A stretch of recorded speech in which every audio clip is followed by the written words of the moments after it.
మిగతా అప్డేట్స్ చూస్తే బీజేపీలో టికెట్ వార్ నడుస్తోంది. కొన్ని స్థానాల్లో అభ్యర్థుల్ని ఎంపిక చేయడం పార్టీకి సవాల్గా మారింది. మల్కాజ్గిరి, మహబూబ్ నగర్, ఆదిలాబాద్ అభ్యర్థులపై కసరత్తు చేస్తోంది హైకమాండ్. వారం రోజుల్లో ఫస్ట్ లిస్ట్ రిలీజ్ చేసే అవకాశం ఉంది. 4 సిట్టింగ్ ఎంపీలకు మళ్లీ టికెట్లు ఖాయమని చెప్పినా ఆదిలాబాద్ పై మాత్రం సస్పెన్స్ కొనసాగుతోంది. అమిత్ షా మిషన్ 10 సీట్లే లక్ష్యంగా అభ్యర్థుల్ని హైకమాండ్ సెలెక్ట్ చేయబోతోందని పార్టీ నేతలు చెబుతున్నారు. బీజేపీలో టికెట్ వార్ నడుస్తోంది. కొన్ని స్థానాల్లో అభ్యర్థుల్ని ఎంపిక చేయడం పార్టీకి సవాల్గా మారింది. మల్కాజ్గిరి, మహబూబ్ నగర్, ఆదిలాబాద్ అభ్యర్థులపై కసరత్తు చేస్తోంది హైకమాండ్. వారం రోజుల్లో ఫస్ట్ లిస్ట్ రిలీజ్ చేసే అవకాశం ఉంది. 4 సిట్టింగ్ ఎంపీలకు మళ్లీ టికెట్లు ఖాయమని చెప్పినా ఆదిలాబాద్ పై మాత్రం సస్పెన్స్ కొనసాగుతోంది. అమిత్ షా మిషన్ 10 సీట్లే లక్ష్యంగా అభ్యర్థుల్ని హైకమాండ్ సెలెక్ట్ చేయబోతోందని పార్టీ నేతలు చెబుతున్నారు. ఇదే ఇష్యూపై మరిన్ని డీటెయిల్స్ శ్రీనివాస్ లైవ్ ద్వారా అందిస్తారు. Srinivas, over to you. Chandrika, Bharatiya Janata పార్టీలో టికెట్ల వారు కొనసాగుతుంది. ముఖ్యంగా మల్కాజ్గిరి టికెట్ విషయంలో ఈటల రాజేందర్ వర్సెస్ మురళీధర్ రావు అన్నట్టుగా పరిస్థితి ఉంది. ఈ మల్కాజ్గిరి టికెట్ ఎవరికి కేటాయించాలనే దానిపై భారతీయ జనతా పార్టీ జాతీయ నాయకత్వానికి కూడా సవాల్గా మారింది. మరోవైపు ఈ టికెట్ విషయంలో భారతీయ జనతా పార్టీలో 2-3 వర్గాలుగా బీజేపీ నేతలు ఉన్నట్టుగా పార్టీ వర్గాల్లో కూడా ప్రచారం జరుగుతుంది. ఈటల రాజేందర్ ఉదయం తన నివాసంలో బ్రేక్ఫాస్ట్ మీటింగ్ ఏర్పాటు చేశారు. తనకే టికెట్ వస్తుందనంటూ మల్కాజ్గిరికి సంబంధించినటువంటి బీజేపీ కార్యకర్తలతోటి, నేతలతోటి ఆయన బ్రేక్ఫాస్ట్ మీటింగ్ ఏర్పాటు చేయడం పార్టీలో చర్చకు దారితీసింది. ఇంకొక వైపు మురళీధర్ రావు కూడా తనకే టికెట్ అంటూ ప్రచార రథాలను తిప్పుతున్నారు. పెద్ద ఎత్తున ఓటింగ్స్, తర్వాత పబ్లిసిటీ నిర్వహిస్తున్నారు. సో ఇద్దరు నేతల మధ్య తీవ్ర పోటీ నెలకొనడంతో ప్రజెంట్ అయితే మల్కాజ్గిరి ఎంపీ సీట్ హాట్ టాపిక్గా మారింది. బీజేపీ వర్గాల్లో పెద్ద ఎత్తున చర్చకు దారితీసింది. మురళీధర్ రావుకి ఇస్తారా, ఈటల రాజేందర్కి ఇవ్వబోతున్నారనే దాని మీద పెద్ద ఎత్తున పార్టీలో చర్చ జరుగుతుంది. దీని మీద జాతీయ నాయకత్వం మరి రేపు బీజేపీ ఎలక్షన్ కమిటీ సమావేశం ఢిల్లీలో ఉంది కాబట్టి ఈ మీటింగ్ తర్వాత ఈ సీటు మీద ఒక క్లారిటీ వచ్చేటువంటి అవకాశం ఉంది. మనకున్నటువంటి సమాచారం పార్టీ వర్గాల్లో జరుగుతున్నటువంటి చర్చ ఏంటంటే ఈటల రాజేందర్కే మల్కాజ్గిరి టికెట్ ఇవ్వబోతున్నట్టుగా ప్రచారం అయితే జరుగుతుంది. ఇంకొక వైపు ఈ మల్కాజ్గిరి టికెట్ కోసం దాదాపుగా 10 నుంచి 15 మంది పోటీ పడుతున్నారు. మాజీ మంత్రి దేవేంద్ర గౌడ్ కొడుకు వీరేంద్ర గౌడ్ కూడా తీవ్ర ప్రయత్నాలు చేస్తున్నారు. ఇప్పటికే అమిత్ షా టీం కూడా సర్వే చేసినప్పుడు 4-5 పేర్లు వచ్చినట్టుగా చర్చ జరిగింది. అందులో మల్కా కొమరయ్యతో పాటు ఈటల రాజేందర్, తర్వాత మురళీధర్ రావు, వీరేంద్ర గౌడ్ వీళ్ళ పేర్లు ఎక్కువగా ఉన్నట్టు తెలిసింది. ఫైనల్గా 2 పేర్లు తెర మీదకి వచ్చాయి, ఈటల రాజేందర్, మురళీధర్ రావు.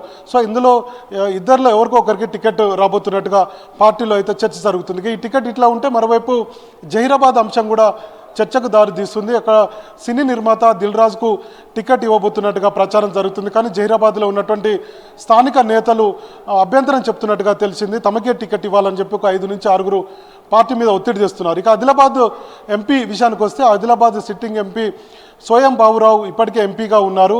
2019లో 4 పార్లమెంటు సీట్లలో గెలిచిన సీట్లలో ఒకటి ఆదిలాబాద్ సీటు. ఇప్పుడు సోయం బాబురావుకు టికెట్ ఇవ్వాలా లేదా అనే దాని మీద కొంత సస్పెన్స్ కొనసాగుతుంది.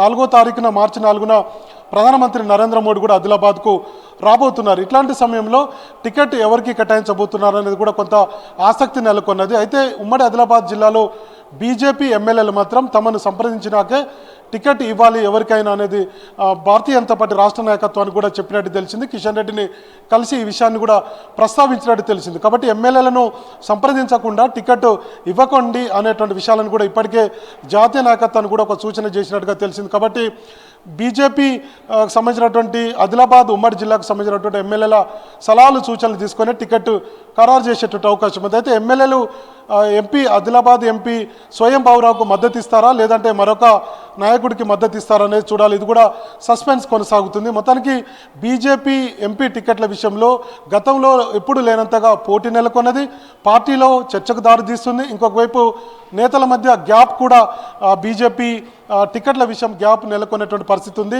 ముఖ్యంగా బీజేపీలో ఉన్నటువంటి ముఖ్య నేతల మధ్య ఈ టికెట్ల విషయంతో గ్యాప్ నెలకొన్నది. మొత్తానికి జాతీయ నాయకత్వమే టికెట్ల అంశం ఫైనల్గా నిర్ణయం తీసుకోబోతున్నట్టుగా తెలిసింది. సో ఏదైనప్పటికీ కూడా బీజేపీ రాష్ట్ర నేతల పట్ల కొంత నేతలపై మాత్రం ఒత్తిడి అయితే పెరుగుతుంది. ఇక మరోవైపు నల్గొండ, అట్లనే మహబూబాద్, వరంగల్, ఈ 3 టికెట్, ఖమ్మం, ఈ 4 టికెట్ల ఎంపీ టికెట్ల విషయంలో బీఆర్ఎస్కు సంబంధించినటువంటి మాజీ ఎమ్మెల్యేలను తీసుకొచ్చి నిలబెట్టాలి అనేటువంటి అంశం కూడా పార్టీలో చర్చకు వస్తుంది. ఈ మధ్యకాలంలో ఎక్కువగా ప్రచారం జరుగుతుంది. కొంతమంది బీఆర్ఎస్లో ఓటమి చెందినటువంటి ఎమ్మెల్యేలను పార్టీలో చేర్చుకొని వారికి టికెట్లు కేటాయించేటువంటి అవకాశాలు ఉన్నట్టుగా పార్టీ వర్గాల్లో ప్రచారం జరుగుతుంది. దీని మీద పాత బీజేపీ నేతలు లేదంటే మొదటి నుంచి భారతీయ జనతా పార్టీలో ఉన్నటువంటి నేతలు తమకు టికెట్ కేటాయించకుండా మిగతా నేతల పేర్లు ఎందుకు బయటకు వస్తున్నాయన్నటువంటి చర్చ కూడా జరుగుతుంది. ముఖ్యంగా వరంగల్ జిల్లా నుంచి ఆరూరు రమేష్ పేరు వినపడుతుంది. బీఆర్ఎస్ ఎమ్మెల్యేగా ఆయన మాజీ ఎమ్మెల్యేగా ఉన్నారు. ఆయన పేరు కూడా వరంగల్కు ఈ మధ్య కాలంలో 2-3 రోజుల నుంచి కూడా ఆయన పేరు వినపడుతుంది. అట్లనే నల్గొండ జిల్లాలో కొంతమంది బీఆర్ఎస్ మాజీ ఎమ్మెల్యేల పేరు వినపడుతుంది. ఖమ్మంలో కూడా ఆ పేరు వినపడుతుంది. అట్లనే మహబూబాద్లో కూడా కొంతమంది నేతల ఎస్టీకి సంబంధించినటువంటి నేతల పేర్లు వినపడుతున్నాయి. సో ఈ పేర్లు తెర మీదకి రావడం పట్ల బీజేపీలో చాలామంది సీనియర్ నేతలు అసంతృప్తి వ్యక్తం చేస్తున్నారు.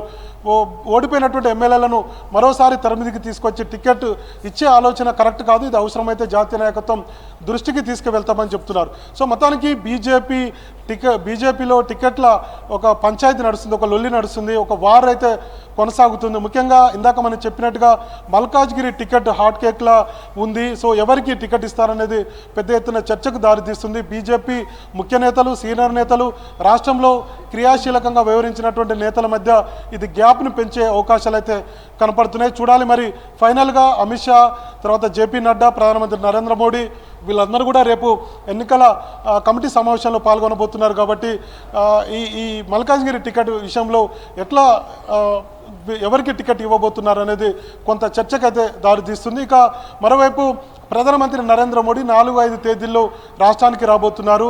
ఆ తర్వాతనే ఎన్నికల షెడ్యూల్ విడుదలయ్యేటువంటి అవకాశాలు అయితే కనపడుతున్నాయి. 4వ తారీఖున ఆదిలాబాద్ జిల్లాలో బహిరంగ సభలో పాల్గొంటారు. 5వ తారీఖున సంగారెడ్డిలో పలు అభివృద్ధి కార్యక్రమాల్లో ఆయన పాల్గొనబోతున్నట్టుగా భారతీయ జనతా పార్టీ కార్యాలయం ఇప్పటికే తెలిపింది. కాబట్టి 4-5 తేదీల బహిరంగ సభలను సక్సెస్ చేసేందుకు భారతీయ జనతా పార్టీ ప్రయత్నాలు చేస్తుంది. ఇంకా మరోవైపు విజయ సంకల్ప యాత్ర పేరుతోటి ఇప్పటికే దాదాపుగా 5,000 కిలోమీటర్ల పైచిలకు బస్ యాత్ర కొనసాగుతుంది భారతీయ జనతా పార్టీ. సో మొత్తానికి టికెట్ల విషయం పెద్ద ఎత్తున పార్టీలో చర్చకు దారితీస్తుంది. ముఖ్యంగా రాష్ట్ర ముఖ్య నేతలకు ఈ టికెట్ల పంచాయతీ తేల్చడం సవాల్గా మారింది. కొంతమంది నేతలు పార్టీని వీడుతారు అనేటువంటి ప్రచారం కూడా జరుగుతుంది. టికెట్లు రాని వాళ్ళంతా కూడా చూడాలి మరి ఏ విధంగా బుజ్జగింపులు చేస్తారు, ఎవరికి టికెట్ ఇవ్వబోతున్నారు అనేది ఈ 4-5 రోజుల్లో తెలిసేటువంటి అవకాశం ఉంది. చంద్రిక.